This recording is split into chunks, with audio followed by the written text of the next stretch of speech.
दोस्तों नमस्कार। वृषभ राशि वाले मेरे मित्रों, यदि आपके अंदर भी हैं ये 10 आदतें, तो आप कितना ही प्रयास करिए, कितनी ही मेहनत करिए, आपको आपकी मेहनत का उचित फल कभी भी प्राप्त हो नहीं पाएगा।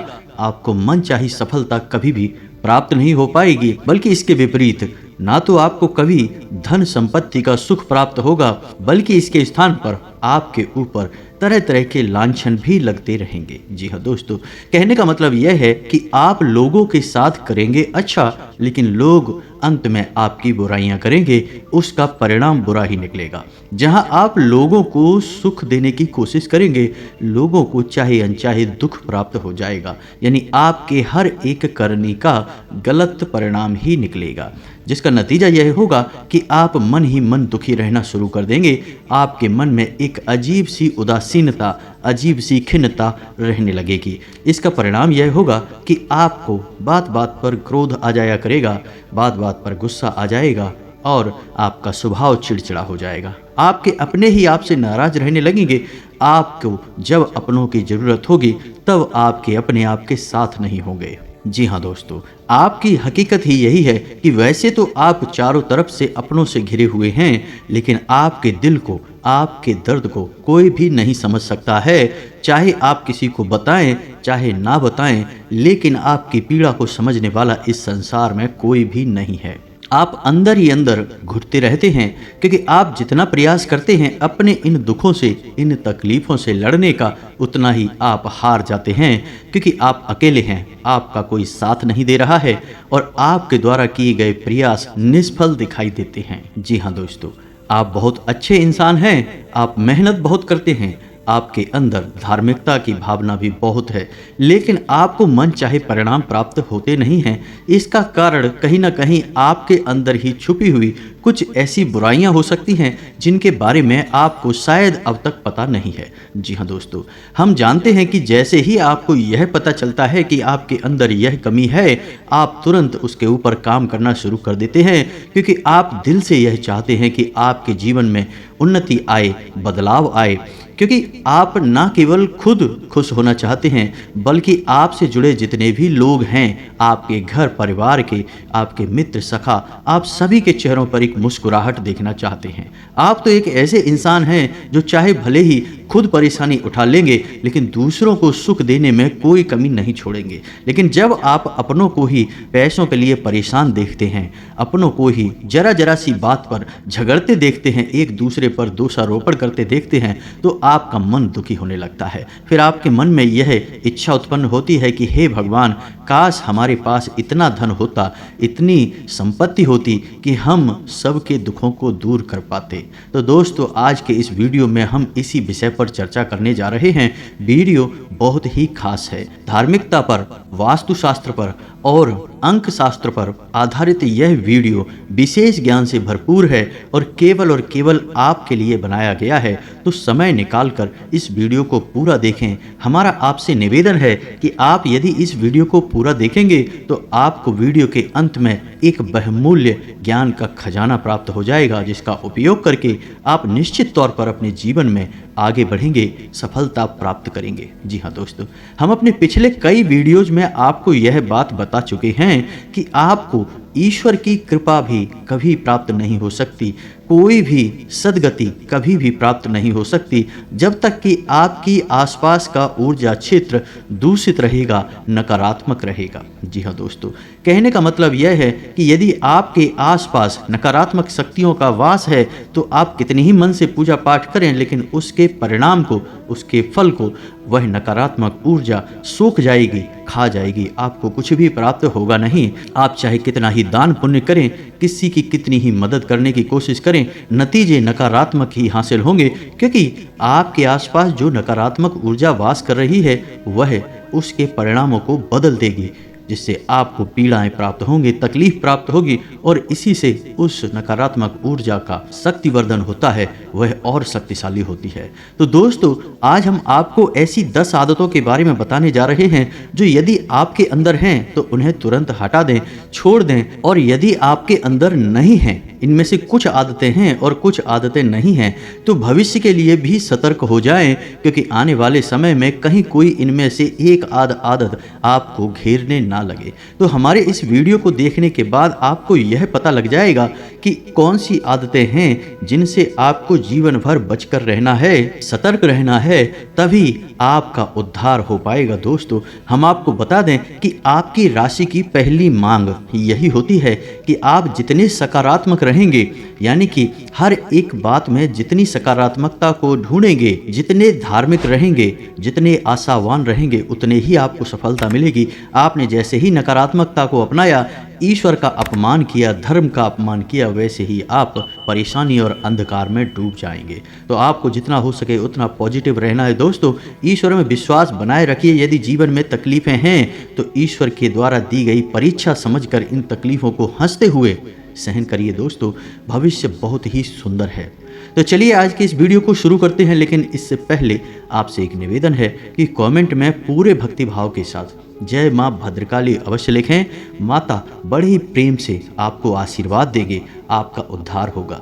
साथ ही साथ यदि चैनल पर पहली बार आए हैं तो हमारा मनोबल बढ़ाएं, चैनल को सब्सक्राइब अवश्य करें, साथ ही साथ बेल आइकन को भी दबा दें, क्योंकि हम ऐसे ही ज्ञान से भरपूर जीवन उपयोगी वीडियोज रोज लाते रहते हैं। हम बहुत मेहनत करते हैं कि आपके जीवन में बदलाव आए। जब भी आप कोई अच्छा कमेंट करते हैं कि हमारे द्वारा बताए गए किसी उपाय से, किसी प्रयास से आपके जीवन में बदलाव आया, तो हमें बहुत अच्छा लगता है। हमारी संपूर्ण मेहनत सफल होती दिखाई देती है और बस हमें आपसे यही चाहिए। दोस्तों, सच्चे मन से माँ भद्रकाली को याद करिए और चलिए वीडियो की शुरुआत करते हैं। तो दोस्तों, आपको बता दें कि यदि आपके अंदर बात बात पर क्रोध करने की आदत है, आपको गुस्सा आ जाता है, आप जल्दी से झगड़ा करने पर उतारू हो जाते हैं, फिर चाहे वह आपका घर हो, चाहे आपके घर के बाहर किसी से भी हो, लेकिन बात बात पर आपका यदि झगड़ा हो जाता है तो आप समझिए कि आपके जीवन में घोर नकारात्मकता वास कर रही है। यह आपको कभी भी आगे बढ़ने नहीं देगी। आप चाहे कितना ही प्रयास करिए, आपके हर एक प्रयास निष्फल होंगे, आपको नाकामयाबी ही हासिल होगी। जी हाँ दोस्तों, तो आपको अपने मन मस्तिष्क को जितना हो सके उतना शांत रखना है। ना केवल खुद शांत रहना है, क्रोध पर काबू पाने की कोशिश करना है, बल्कि अपने घर के माहौल को भी बहुत ही शांत और सुगम बनाकर रखना है। क्योंकि दोस्तों, रामायण में भी यह स्पष्ट तौर पर लिखा है कि जिस घर में बहुत शांति रहती है, प्रेम रहता है, वहाँ तरह तरह की संपत्तियाँ वास करने लगती हैं। जी हाँ दोस्तों, जहाँ सुमति तहाँ संपत्ति नाना।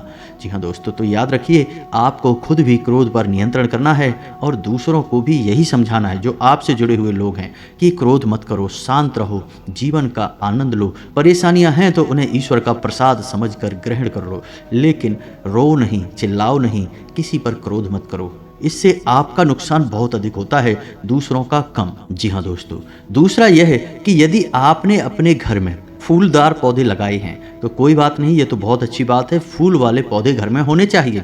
लेकिन यदि कुछ पौधे ऐसे लगे हैं जो कांटे वाले पौधे हैं, यानी जिनमें कांटे उत्पन्न होते हैं, तो वे पौधे आपके घर में नकारात्मकता को आकर्षित कर रहे हैं। उन पौधों को तुरंत निकाल कर फेंक दीजिए, अपने घर से बाहर हटा दीजिए। जिस घर में कांटेदार पौधे लगे होते हैं उस घर में दरिद्रता का वास होता है, रोग और बीमारियां प्रवेश कर जाती हैं, फिजूल खर्ची होती रहती है, घर में पैसा रुक नहीं सकता है। आप चाहे कितना ही पैसा कमाइए, एक हाथ कमाएंगे दूसरे हाथ निकल जाएगा। जी हाँ दोस्तों, तो आप जाकर अपने घर में देखिए, ध्यान से देखिए, कहीं कोई ऐसा पौधा तो नहीं लगा है जिसमें कि कांटे हों। यदि ऐसा कोई पौधा है तो आप उसे निकाल कर बाहर कर दीजिए। जी हाँ दोस्तों, अब अगला जो बिंदु है वह आपके घर की रसोई से संबंधित है।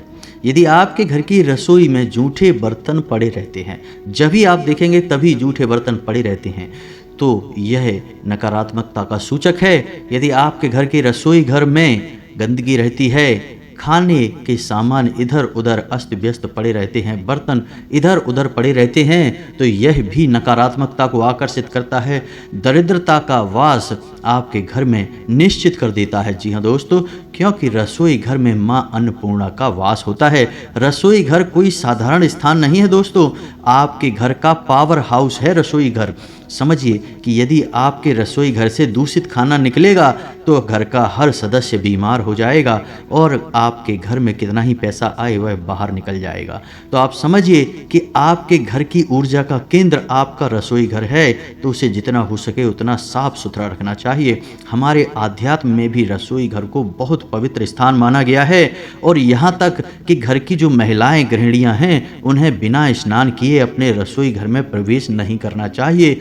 खुले केसों को लेकर यानी खुले बालों के साथ अपने रसोई घर में प्रवेश नहीं करना चाहिए और किसी भी हालत में रसोई घर में गंदगी नहीं रखनी चाहिए। रसोई घर में खाना नहीं खाना चाहिए, क्योंकि रसोई घर मंदिर से कम नहीं है दोस्तों, वहाँ पर माँ अन्नपूर्णा का वास होता है। तो रसोई घर में बेशक हम पूजा पाठ ना करें, लेकिन हम भोजन तो बनाते हैं और वह भी पूजा पाठ से कम नहीं है। जी हाँ दोस्तों, तो यदि आपको अपने जीवन में उन्नति चाहिए और आप चाहते हैं कि आपके घर में कभी भी बीमारियां ना आए, तो घर की महिलाओं को आप यह बताएं कि जब भी आप अपने रसोई घर में प्रवेश करें तो पहले माता अन्नपूर्णा का ध्यान करते हुए रसोई घर में प्रवेश करें, हाथ जोड़कर नमन करें कि हे माता, हमारे भोजन पर, हमारे जीवन पर ऐसी कृपा करें कि हम कभी बीमार ना हो, हमेशा स्वस्थ रहें और पूर्ण रूप से सात्विक और आध्यात्मिक रहें। ऐसा भोजन हमारे हाथों से बने। फिर आप देखिए दोस्तों कि आपके जीवन में कैसे विचित्र और अद्भुत बदलाव आने लगेंगे कि आपको सब कुछ सकारात्मक होता दिखाई देगा। जी हाँ दोस्तों, और एक और छोटी सी बात हम आपको बता दें कि आपके घर में जो रोटियां बनती हैं, हम पहले भी अपने कई वीडियो में यह बात बता चुके हैं, फिर से बता रहे हैं कि आपके घर में जो रोटियां बनती हैं उसमें पहली रोटी गाय की और आखिरी रोटी कुत्ते की बननी चाहिए। लेकिन इसी के साथ साथ आपको यह भी आदत बनानी है कि आपके रसोई घर से जो पहली थाली परोस कर निकाली जाएगी वह आपके घर के सबसे बड़े सदस्य के लिए होनी चाहिए, बुजुर्ग सदस्य के लिए होनी चाहिए। जी हाँ दोस्तों, जब आप ऐसा करेंगे तो आपको किसी भी कीमत पर पितृदोष नहीं लग सकता है। जी हाँ दोस्तों, आपके घर में बुजुर्गों का सम्मान होता है, गाय को और कुत्ते को रोटी निकाली जाती है और यह सब पितरों को बहुत अधिक प्रिय है और इससे पितृ ऊर्जावान होते हैं। आपके ऊपर किसी भी प्रकार का पितृदोष नहीं लग सकता है। जी हाँ दोस्तों, अगला जो विषय है वह यह है कि यदि आपके घर में कोई बड़ा वास्तु दोष है, भयंकर वास्तु दोष है, तो वह भी आपको जीवन में कभी आगे बढ़ने नहीं देगा। जी हाँ दोस्तों, वैसे तो हर एक वास्तु दोष का कुछ ना कुछ उपाय अवश्य होता है जिससे उस दोष का प्रभाव कम हो जाता है या फिर शून्य ही हो जाता है, लेकिन कुछ ऐसे दोष होते हैं जिनके कोई उपाय नहीं होते हैं। कभी कभार यदि उपाय कार्य कर जाए तो फिर आपका सौभाग्य मानिए, वैसे साधारण तौर पर इन दोषों के कोई उपाय नहीं होते हैं।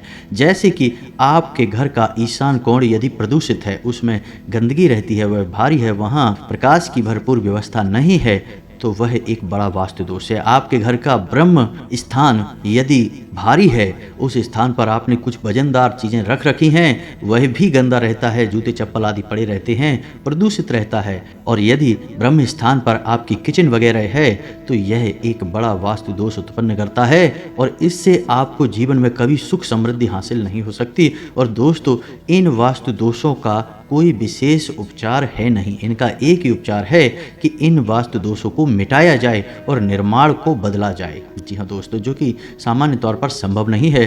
तो जब भी आप कभी अपने जीवन में घर बनवाएं तो विशेष तौर पर यह ध्यान रखें कि कोई बड़ा वास्तु दोष उत्पन्न ना होने पाए। अपना घर वास्तु के अनुसार ही बनवाएं, आपके जीवन में सब कुछ अपने आप सकारात्मक हो जाएगा। वास्तु है क्या? वास्तु असल में घर की ऊर्जाओं को व्यवस्थित करने की, साधने की एक विधि है। तो यदि आप घर की ऊर्जाओं को पहले ही व्यवस्थित कर देंगे तो फिर नकारात्मक ऊर्जा आपके घर में कभी भी प्रवेश ही नहीं कर पाएगी। तो वास्तु दोष को विशेष तौर पर ध्यान में रखें दोस्तों। हम समय समय पर अलग अलग अलग वास्तु दोष के निवारण के लिए कई वीडियोज में जानकारी लेकर आते रहते हैं और कुछ ऐसे शक्तिशाली वास्तु उपाय भी आपको हम बताते हैं। जैसे धन का कटोरा एक ऐसा उपाय था जिसको करने से कई लोगों के जीवन में बड़े बदलाव आए हैं। तो आप हमारी वीडियोज को नियमित तौर पर देखा करिए, हम आपको कई विशेष उपाय अपने वीडियो के बीच बताते रहते हैं। जी हाँ दोस्तों, अब इसी से जुड़ा हुआ अगला आपका विषय है कि यदि आपके घर में शाम के समय और सुबह के समय दरवाजे पर साफ सफाई नहीं रहती है, गंदगी रहती है और शाम के समय आपके दरवाजे पर अंधेरा रहता है, रात में भी अंधेरा रहता है, तो यह आपके लिए शुभ नहीं है। दोस्तों, आप अपने दरवाजे पर प्रकाश की उचित व्यवस्था करिए।